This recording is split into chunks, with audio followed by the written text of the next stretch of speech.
The end of spiritual hope sounds frightening because hope feels precious.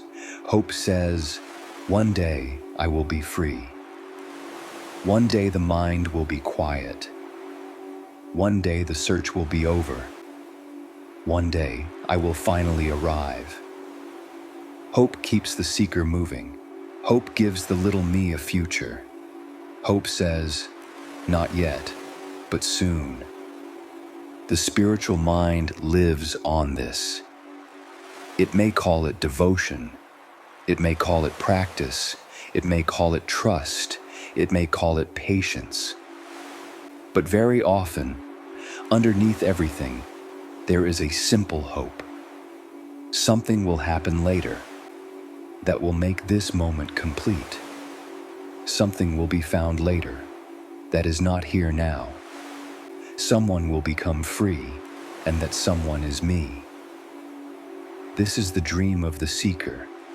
The seeker is always leaning forward, toward the next book, the next teacher, the next retreat, the next insight, the next silence, the next video, the next state. Always one step away, always close, never here. Hope stretches freedom into the future.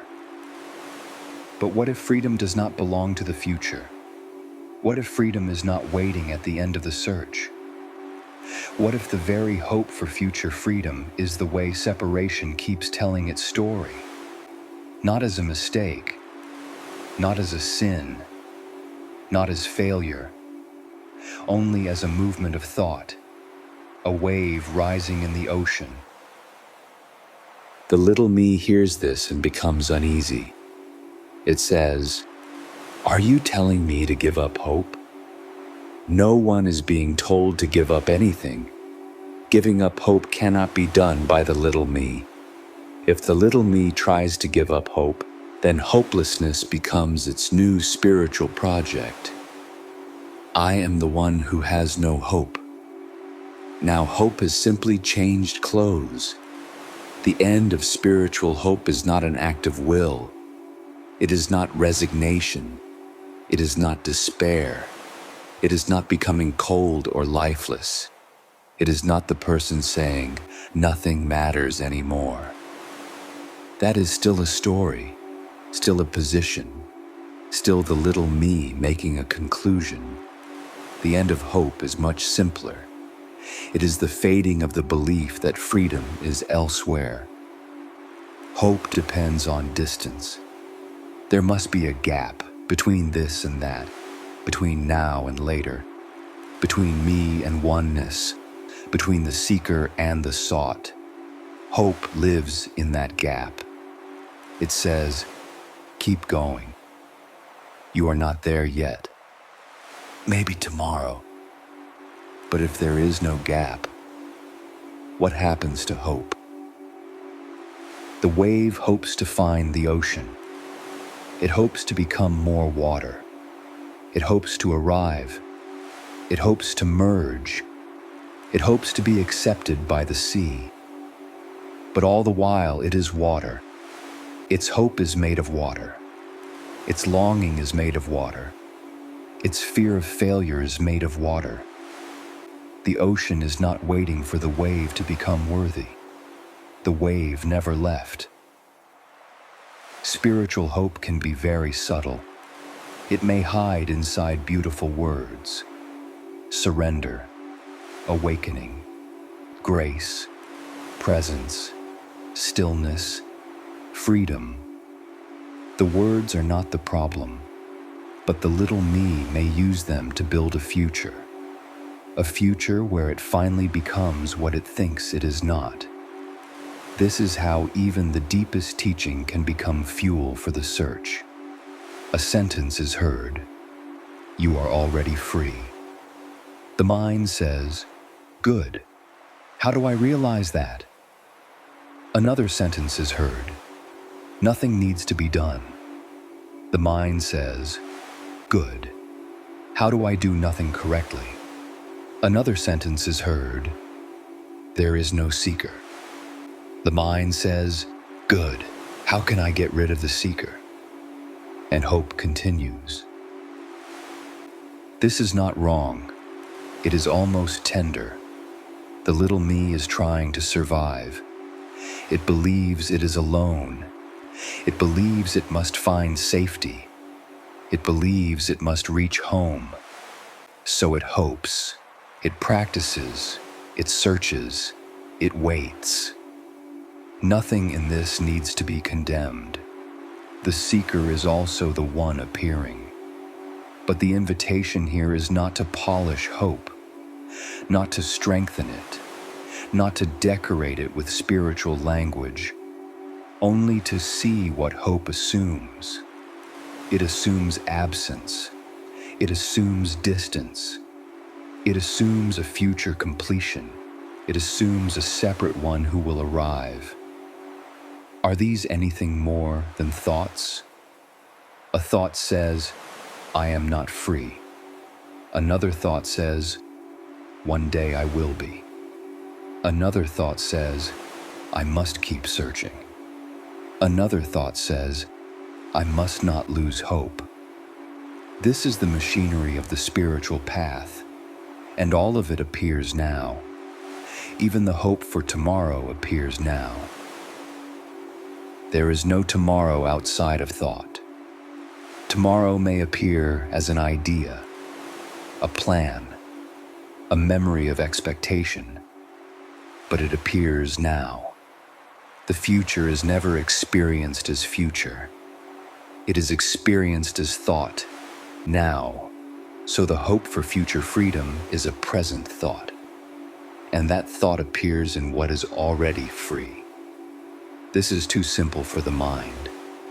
The mind wants hope because hope gives it work, a path to walk, a method to improve, a state to reach, a self to perfect. Without hope, the mind fears emptiness. It fears meaninglessness. It fears death. But what dies without hope? Only the imagined distance. Ordinary life does not need spiritual hope. The body still breathes. The sun still rises. Tea is still poured. Bread is still eaten. Messages are still answered. The cat still wants food. Life continues. Without the promise of future enlightenment, life does not collapse.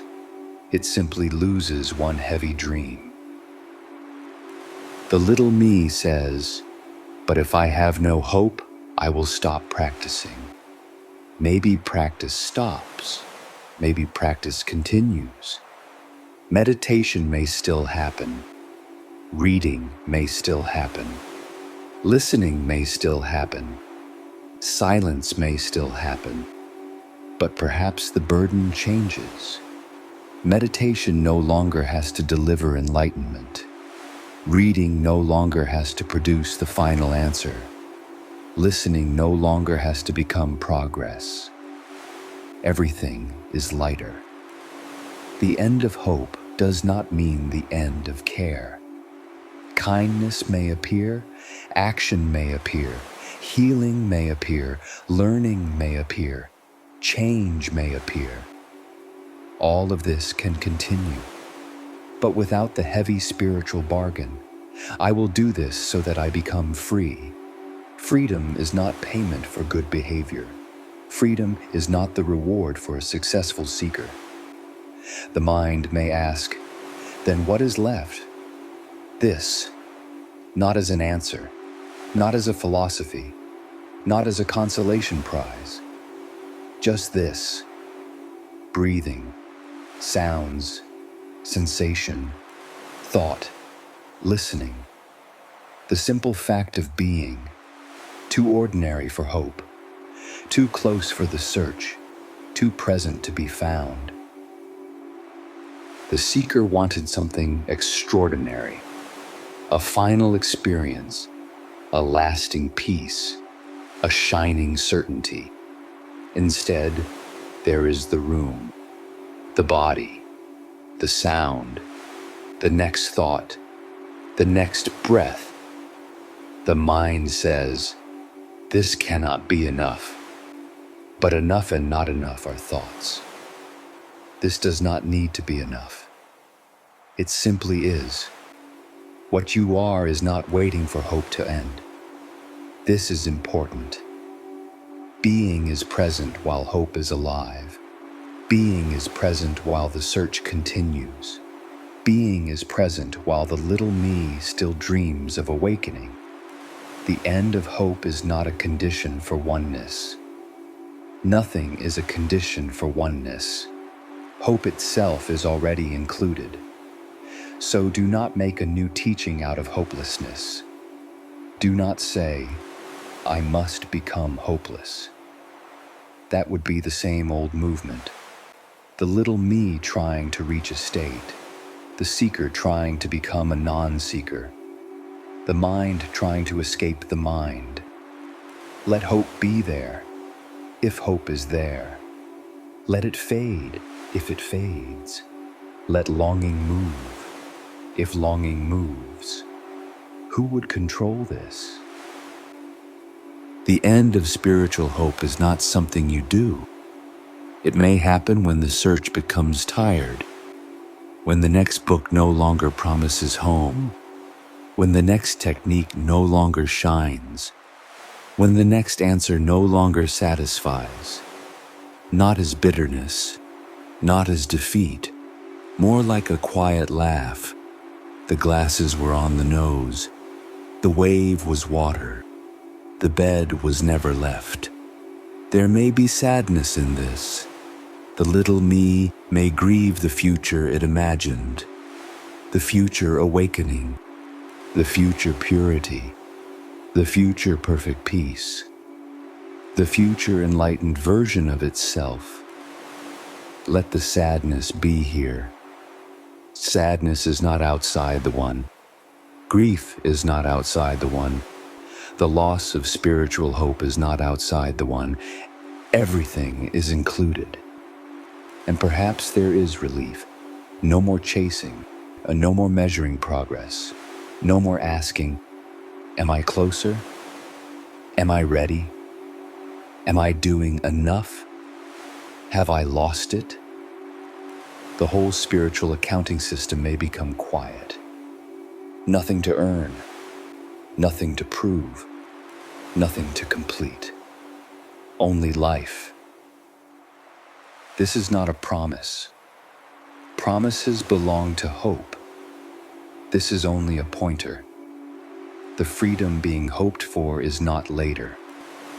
The oneness being searched for is not elsewhere. The peace being imagined is not owned by a future person. What you are cannot be reached, because it has never been absent. It is here as the hope, here as the search, here as the end of hope. So if hope is here, let it be here. If hopelessness is here, let it be here. If longing is here, let it be here. If relief is here, let it be here. Nothing needs to be used as a key. Nothing needs to be turned into a practice. Nothing needs to be made spiritual. The wave is water in hope. The wave is water without hope. The ocean remains. The end of spiritual hope is not darkness. It is the end of waiting for light. Not because light finally arrives, but because this ordinary, unremarkable moment was never separate from what was being sought. The search looked into the future, but being was quietly present as the looking, always. There is no future freedom. There is no final arrival.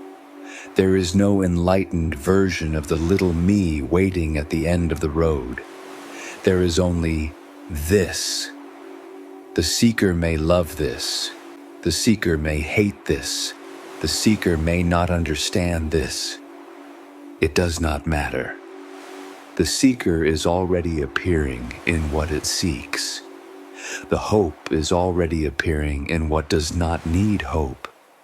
There is only oneness, appearing as hope, appearing as the end of hope, appearing now. Stay with this channel for more quiet talks. Not to keep hope alive, not to destroy it, only because this too is what appears. Thank you for listening.